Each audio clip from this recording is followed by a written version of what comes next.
Agora a gente vai à nossa última entrevista do dia. Vamos falar sobre 25 de maio, Dia Estadual da Liberdade Religiosa. Sobre este assunto, quem vai conversar com a gente é a deputada Damares Moura, do PSDB. Muito obrigado por nos atender mais uma vez, deputada. Boa tarde, querido Jeremias, todos os nossos ouvintes e telespectadores da Rede Alesp. Esse é um tema caro para todos e é importante hoje destacarmos a sua relevância. Sempre, e agora em tempos de pandemia, né? Como é importante essa questão da espiritualidade, da religiosidade. E a senhora, deputada, já há muitos anos, décadas, já junto à Ordem dos Advogados do Brasil, onde a senhora é bem conhecida, já trabalha esse tema, né? Queria que a senhora iniciasse essa conversa falando um pouco da evolução, né? Evoluímos neste tema, a senhora, como outras pessoas que trabalham pela liberdade religiosa, o respeito, tem visto evolução?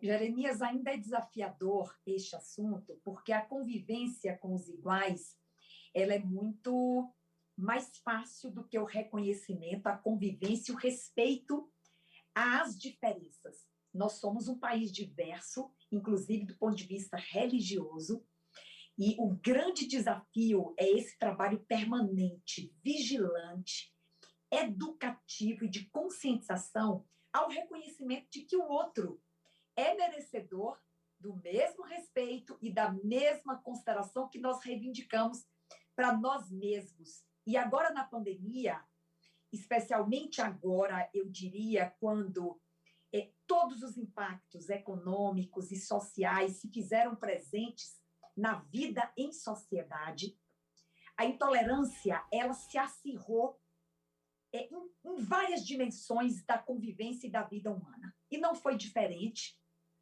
no âmbito religioso, especialmente no grande debate que se estabeleceu na sociedade sobre a essencialidade da atividade religiosa, que já é reconhecida constitucionalmente, mas que na pandemia foi compreendida, interpretada com algumas distorções, e a Frente Parlamentar em Defesa da Liberdade Religiosa da Assembleia Legislativa fez parte desse debate para uma compreensão adequada, que, embora essencial à atividade religiosa, ela também está sujeita a algum tipo de limitação quando nós tratamos de conservação da saúde pública. Portanto, foram ajustes e acomodações que precisaram também ser feitos para que a atividade religiosa fosse mantida em seu núcleo essencial e também fosse conservada a saúde pública.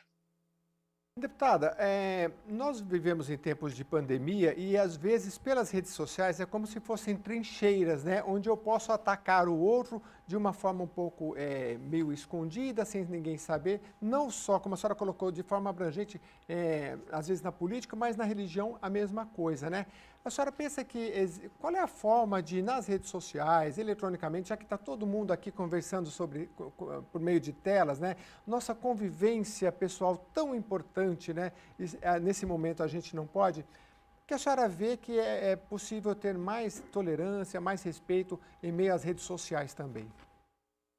Esse, Jeremias, é outro desafio, porque as redes sociais, elas são um espaço altamente democrático e o exercício ou o uso das redes sociais, ele, inclusive, inclui o anonimato, não é? E isso promove de forma intensa, está promovendo, não é, as mais diversas formas de intolerância, de desrespeito e de ataques a convicções religiosas, filosóficas, políticas, uma perda gradativa da capacidade de convivermos em sociedade, inclusive utilizando um meio de nos comunicarmos, não é? Que são as redes sociais.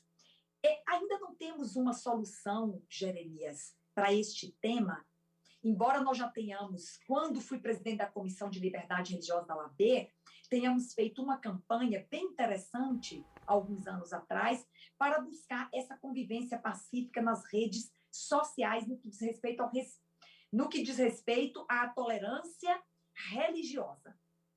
Não avançamos muito, porque isso também depende de legislação, e, a meu ver, são algumas correções no Marco Civil da internet para que não apenas judicializando nós consigamos retirar conteúdos intolerantes, mas que os próprios provedores, não é, de internet participem desse esforço. E não se trata de inibir a liberdade de expressão de forma alguma.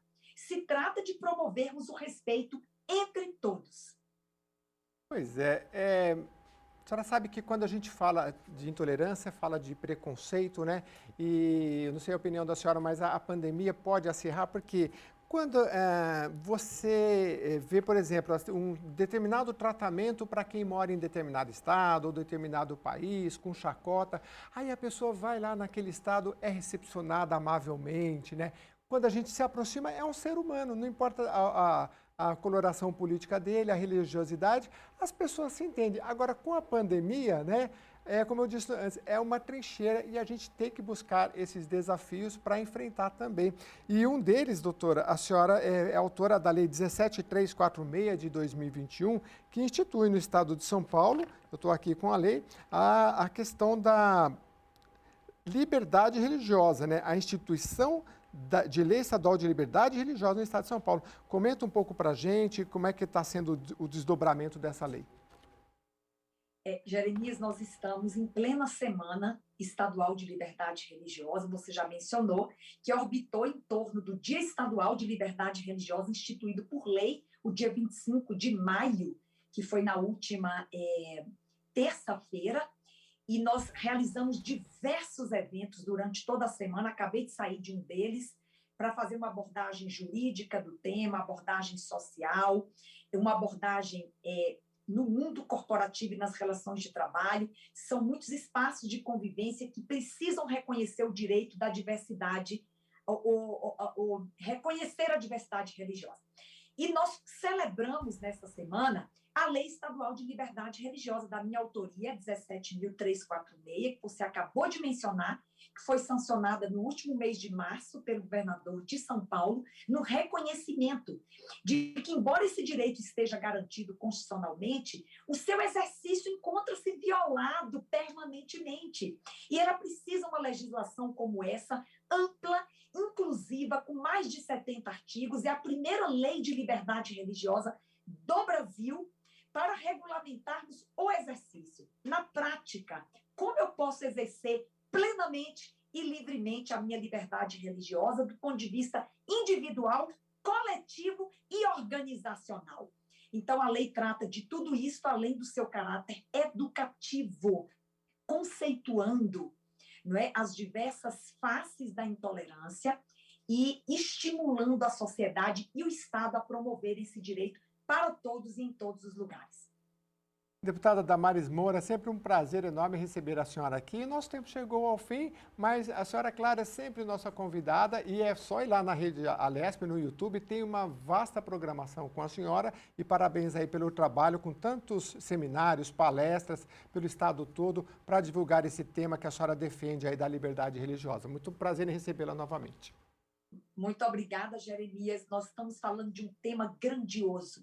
Ele não é pequeno, porque mais de 80% dos brasileiros são religiosos e, portanto, conservar o direito de professar livremente a fé é parte integrante da promoção da dignidade humana. Muito obrigada pela oportunidade. Parabéns, São Paulo, pela Semana de Liberdade Religiosa que estamos tendo a honra de conduzir nestes últimos dias, pelo Dia da Liberdade Religiosa e pela Lei Estadual de Liberdade Religiosa, a primeira do Brasil. Obrigada, Jeremias. Um abraço aos ouvintes e telespectadores da Rede Alesp.